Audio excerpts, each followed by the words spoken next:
Bienvenidos a este webinar sobre runas celtas, donde vamos a comenzar a conocer un conocimiento muy ancestral, muy antiguo, que precisamente da pauta a lo que posteriormente conocemos como el Ogam o conocemos también como las runas del Futark, pero que son, digamos, las runas más antiguas.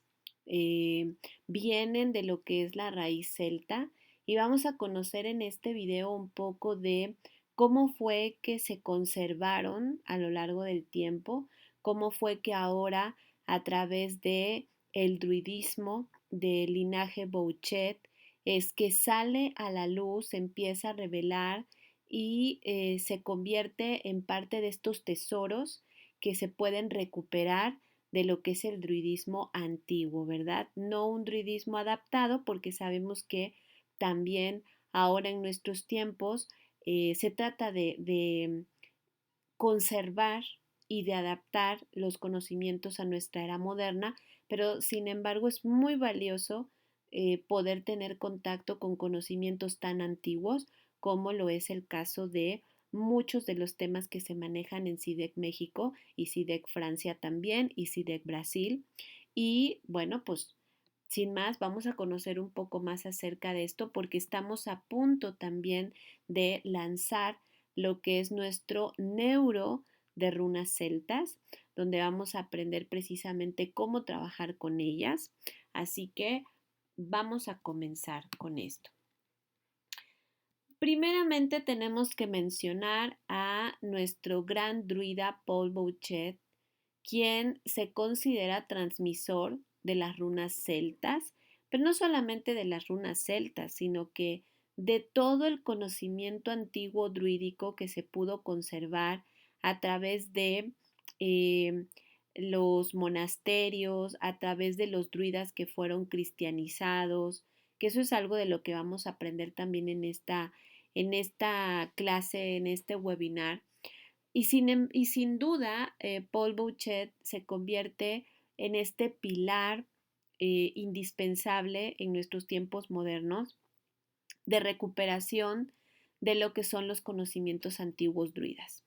Así que gracias a Paul Bouchet, hoy podemos conocer más acerca de estas runas.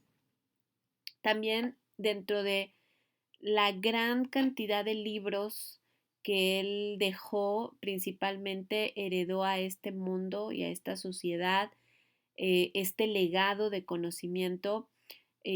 Está, por ejemplo, el libro de Le Mystère de Père Lejeune, que de hecho nosotros tenemos en nuestro canal un video que honra un poco de esta historia, precisamente de Père Lejeune. Y bueno, pues este libro incluso ganó un premio en la Academia de Francia en 1958 y en el que retrata pues esta autobiografía ficticia de una pequeña célula de monjes druidas. Hay que recordar que mucho del conocimiento druídico antiguo era transmitido a través de fábulas, a través de historias, era también transmitido encriptado. Mucha de la sabiduría ancestral era transmitida con esta precaución. Y bueno, pues en este libro precisamente fascinante, él relata esta historia en donde se cree que esta pequeña célula de monjes druidas que vivía en secreto en la profundidad de los bosques de Père-Lejeune, pues le revelan a él y a su esposa Luciane su misión druídica, ¿verdad? Y muchos de los conocimientos que se guardaron y se conservaron para poder ser entregados a la humanidad de una manera responsable y de una manera muy cuidadosa también para que sigan siendo estos faros de luz en el camino espiritual que las personas buscan precisamente reconectar con el conocimiento ancestral. Así que, bueno, pues empieza precisamente este breve conocimiento o esta breve introducción mencionando lo que son las runas normandas. Las antiguas runas germano-nórdicas son un alfabeto mágico y oracular explorado en libros contemporáneos como en el caso del Sultán Sabo, originalmente creadas por los Tul, sacerdotes y magos de los antiguos germanos del norte, y estas runas desarrollaron una cultura única en la región del mar Báltico. Los normandos, también conocidos como vikingos, extendieron estas runas a través de sus migraciones bélicas por Europa y América, principalmente en el siglo IX hasta el siglo XI. Este término de runa, como actualmente ya se conoce, da un significado como secreto, oculto, una escritura secreta con conocimientos ocultos. Durante estos siglos, las runas alcanzaron su máximo esplendor y se registraron en las grandes edas poéticas escritas por los escaldes bardos y edistas normandos en Islandia. En el siglo X hubo una diócesis odiniana normanda en Chartres como muestra algunas ilustraciones de runas. Estas imágenes revelan vínculos estrechos con los jesuitas en el siglo XVI. El autor obtuvo estas ilustraciones como postales en la tienda de la entrada de la catedral en 1969 o 1970, pero fueron retiradas rápidamente por un sacerdote tras una reacción fuerte hacia un feligrés. Aunque esto no sorprende, es notable que se pudiera obtener esta información en un lugar así, que además parte de lo que ya también nos ha tocado conocer, estudiar e investigar, pues precisamente todos estos lugares que fueron edificados sobre templos antiguos, ¿verdad? Todas estas iglesias y catedrales, bueno, pues muchas fueron decoradas precisamente por paganos, por personas que creían y sabían sobre este conocimiento ancestral y que además, bueno, incluso hay lugares de este tipo como iglesias o catedrales que están edificadas en estos lugares donde hay corrientes telúricas identificadas. Entonces, bueno, esto lo hemos mencionado también en otros cursos, en otras pláticas, y el autor sugiere que la verdad siempre encuentra formas de escapar a la censura eclesiástica, permitiendo que quienes buscan desvelar los misterios de las runas germano-nórdicas pues tengan acceso a ellas. En el siglo VII, las tradiciones de las runas celtas se desarrollaron en Septimania, donde se fusionaron las culturas celtas y visigoda. También hay que recordar que todas estas fusiones son parte de lo normal, porque sobre todo en aquellas épocas, esta parte de las migraciones eran el pan de todos los días. Hay que recordar que vivían muchas invasiones, vivían muchos ataques y el estarse moviendo de un lugar a otro y fusionarse con los pueblos a los cuales llegaban, pues era finalmente parte de lo que se vivía todos los días y en todo momento. Así que la cultura celta fue fusionada no solamente con los visigodos, sino con muchos otros, otras civilizaciones y otras sociedades. En esa época muchos druidas se convirtieron al cristianismo, porque también eso es parte de la teología pagana que nos ha tocado estudiar, en donde sabemos que pues hubo una gran persecución de parte de la cristiandad hacia lo que es el paganismo, entre ellos incluidos los druidas, y que obviamente esta fusión también entre druidismo y cristianismo tuvo que dar lugar, pero que dentro de todo, pues eso permitió que muchos druidas que fueron convertidos al cristianismo conservaran muchos conocimientos antiguos para que no se perdieran. Así que muchos druidas que se convirtieron al cristianismo llevando a la Galia y las islas británicas por seguidores de Jesús. Estos druidas convertidos se convirtieron en obispos, estableciendo una sede patriarcal en Avalon, Glastonbury, en Inglaterra, por José de Arimatea. Esta conexión entre cristianismo y las tradiciones druídicas sentó la base para una interesante evolución. A lo largo de la historia hubo conflictos entre los cristianos de origen druídico y la Iglesia romana, que era dogmática y represiva.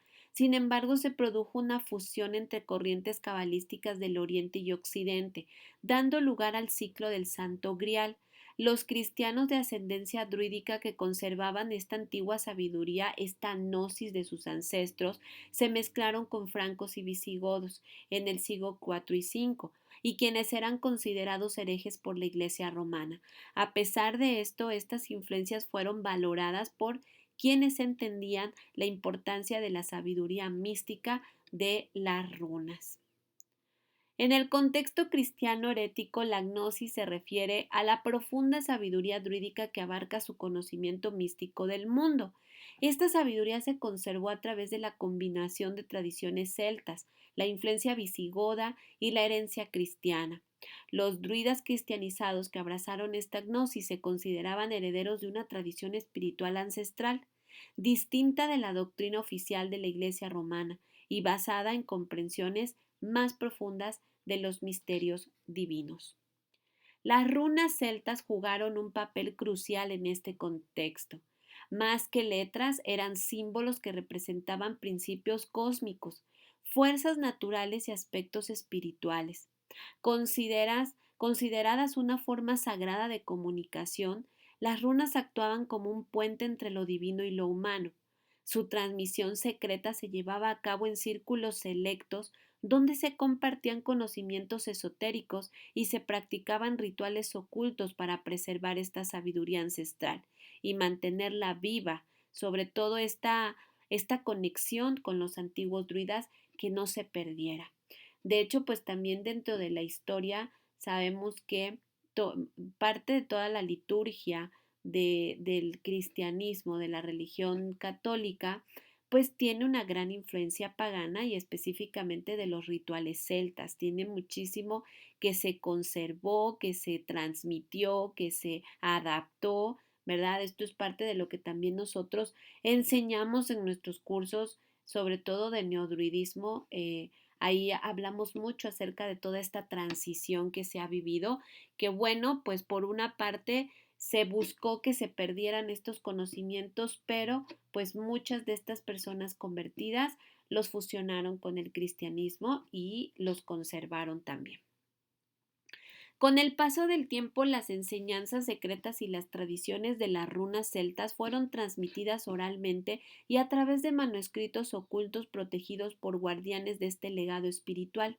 A pesar de la hostilidad y persecución de la Iglesia romana hacia estas corrientes consideradas herejías, las runas celtas sobrevivieron y encontraron refugio en lugares apartados y comunidades marginales.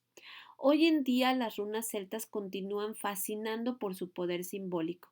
Se utilizan para la adivinación, la autoexploración y la conexión con lo sagrado. A través del estudio y la práctica, muchos buscan descifrar el significado y los secretos de estas antiguas letras rúnicas, explorando así el misterioso legado de su transmisión secreta. En el siglo VII, las primeras menciones de las runas celtas aparecieron bajo la influencia del monacato celta conocido como Colder. Este enfoque cristiano de origen druídico se extendió desde las islas británicas hacia el continente, especialmente con la fundación de monasterios como el de San Coloraban, este linaje de monjes irlandeses, en lugares como Borgoña, Alemania e Italia. Estas influencias celtas jugaron un papel crucial en la transmisión y preservación de las runas celtas. La tradición celta de las runas se mantuvo viva gracias a estos monasterios y su enfoque druídico cristiano. Los monjes coldes fueron los guardianes y transmisores de antiguos conocimientos celtas, incluyendo el uso de las runas, estableciendo monasterios en varias partes de Europa para difundir la influencia de las runas celtas. En estos monasterios celtas los monjes practicaban el estudio, la meditación, la escritura de las runas, creían en la conexión entre el mundo material y espiritual y veían en las runas una herramienta para acceder a la sabiduría divina y descubrir secretos ocultos. Las runas celtas se distinguían por su apariencia y significados únicos. Este alfabeto rúnico estaba compuesto por símbolos tallados en piedra o madera, cada uno representando un sonido y teniendo un significado simbólico específico. Se usaban para propósitos como adivinación, protección y comunicación con los dioses celtas. A medida que la Iglesia romana crecía en influencia, surgió un conflicto con la tradición celta de las runas. La Iglesia veía las prácticas paganas y las runas como supersticiones contrarias al cristianismo. Esto llevó a la represión y prohibición de las runas celtas, entre muchos conocimientos paganos, para consolidar la autoridad de la Iglesia y eliminar influencias paganas. A pesar de la persecución, las runas celtas no desaparecieron, no por completo. En regiones como Escocia, Irlanda, Gales, donde la influencia celta era fuerte, las runas siguieron usándose en secreto para preservar la cultura y la espiritualidad celta. Recientemente han resurgido el interés por las runas celtas y su significado. Estudiosos y practicantes de tradiciones paganas celtas han investigado y explorado estas antiguas prácticas y sabiduría en un intento por reconectar con sus raíces espirituales. También en los monasterios celtas se conservó la sabiduría de los druidas mezclada con el cristianismo. Aunque los monjes celtas se unieron a las abadías benedictinas, la influencia druídica persistió en la Galia. En el año 651, Dagoberto II, futuro rey merovingio, fue educado en Irlanda con tradiciones druídicas.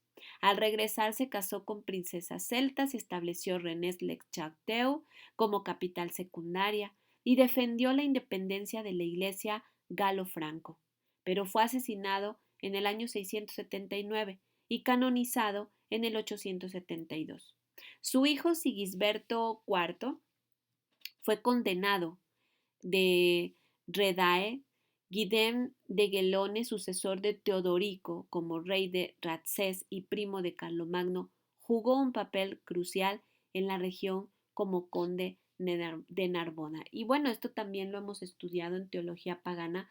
Hemos visto cómo parte de las estrategias de los matrimonios podrían influir tanto positivamente como negativamente, porque en el caso, por ejemplo, de lo contrario, reyes o gobernantes que fueran de ascendencia celta o que tuvieran una fuerte educación druídica, si eran casados con mujeres cristianas, pues automáticamente se daba esta fusión.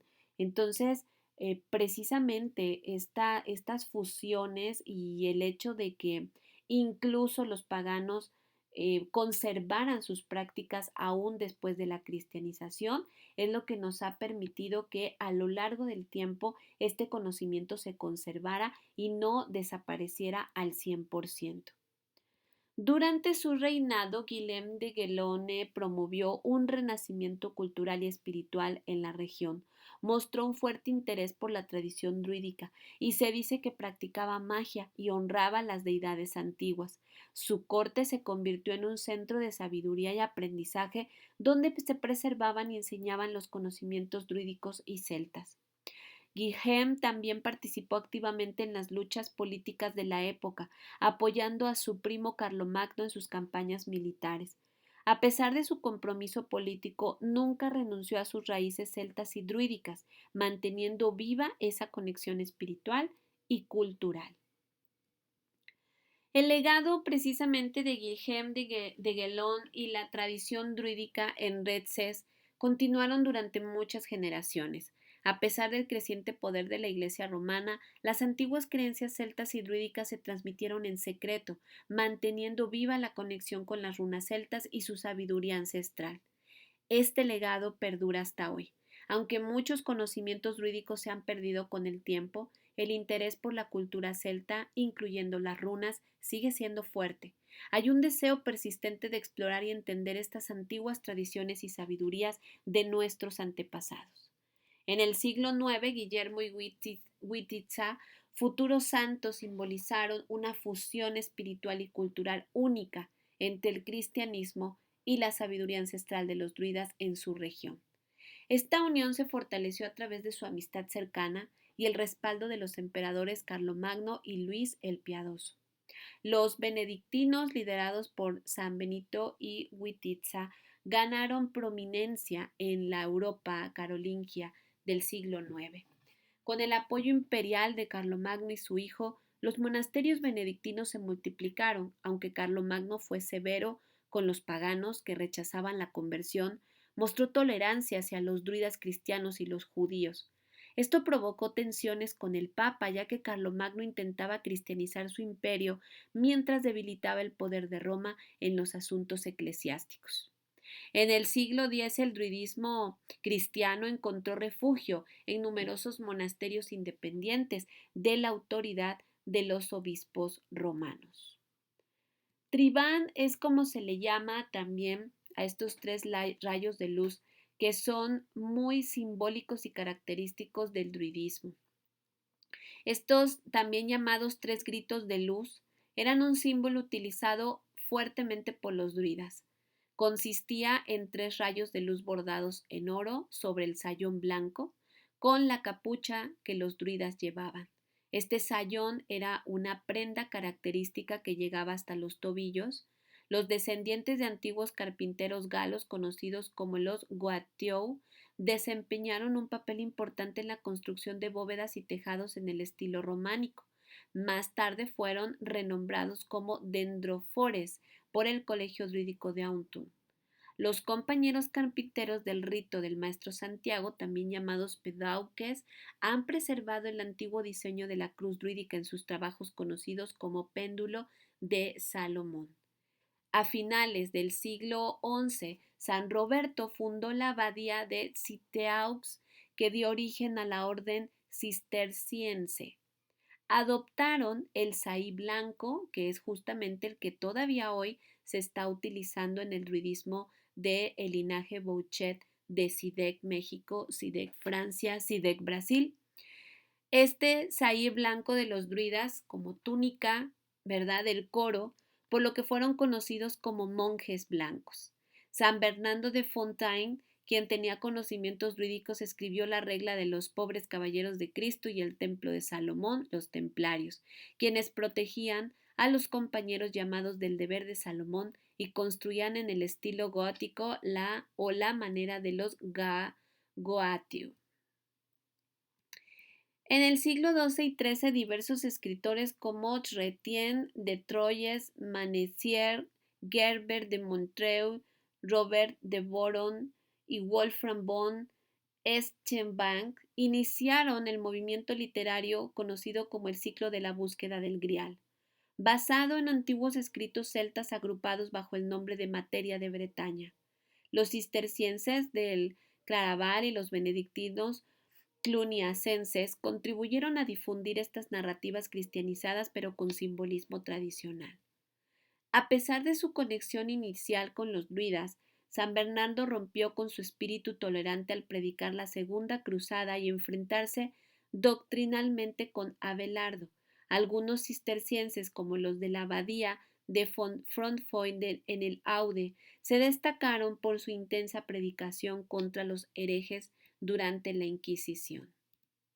Después del periodo gótico, los caballeros benedictinos desaparecieron discretamente y los galos y druidas fueron descalificados como bárbaros incultos durante el Renacimiento y el clasismo grecorromano.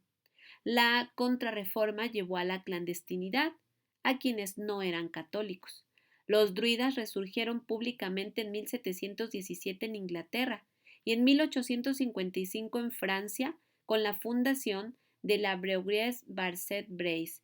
Desde entonces el druidismo ha ganado popularidad y cuenta con millones de seguidores en Europa, América del Norte, Australia y Nueva Zelanda. En el siglo XVIII, don Bonaventure Guion, prior benedictino de Saint-Pierre de Lagny, aconsejaba a los poderosos del mundo con una gnosis rosacroix de origen druídico.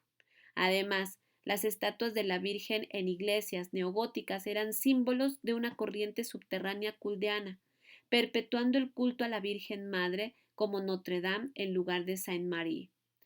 Esta devoción fue revitalizada por las escuelas benedictinas de la Edad Media, asociadas tanto en la ortodoxia como en el catolicismo a María, la Madre de Dios, conocida en la tradición druídica como Corriduen o la Virgen Negra, y en el hinduismo como Aditi o Matrika Shakti. El cristianismo no pudo suprimir la mística celta de la divinidad femenina. la madre consustancial del Padre. Aunque algunas corrientes cristianas la integraron a través de la devoción mariana, la dimensión femenina de la divinidad persistió. En el siglo II el Papa Pío IX estableció como dogma la Inmaculada Concepción de María, fortaleciendo la asimilación de la Virgen a la gran diosa. En el siglo XX, el benedictino Dom Alexis Praxeas fue reconocido como el capellán por un colegio druídico bretón, y otro colegio galo lo eligió también como capellán. En los años 60, Bodquat Paul Bochet, gran druida de los galos, y una delegación de druidas fueron aceptados como hermanos por una reunión de compañeros en París en honor a los antiguos fundadores. Paul Bochet, también conocido como Bodquat Paul Bochet, introdujo las runas celtas en el marco de la restauración moderna del druidismo en Francia. Él sucedió a Phileas Lebesgue, quien fue el primer gran druida de los galos en esta restauración. Hay una carta de Lebesgue que muestra su estrecha relación con el abad benedictino Dom Alexis Praxeas. Tanto Lebesgue como Praxeas eran herederos de un antiguo y secreto colegio del Gran Roble Celta, fundado en el año 1088 por Pierre de Brieux. Pierre de Brieux y su discípulo Henry de Toulouse fueron condenados y quemados como herejes por rechazar prácticas como el bautismo infantil, la transubstanciación y el culto a la cruz y al crucifijo. Sus seguidores, conocidos como petrobrusianos, continuaron su legado desafiando las doctrinas establecidas por la Iglesia. Las runas se preservan en una llave de instrucción compuestas por dos elementos, la cruz celta estilizada y la cruz visigoda. Estas cruces, provenientes de tradiciones hermanas, se unieron a partir del siglo VII, cuando el visigodo Dagoberto II fue educado por monjes celtas en Irlanda.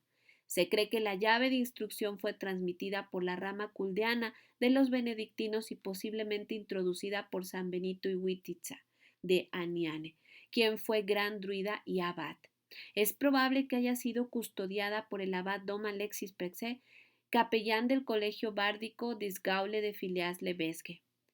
Paul Bochet transmitió las runas, aunque con algunas letras veladas, solo a los druidas en el colegio druídico de los galos.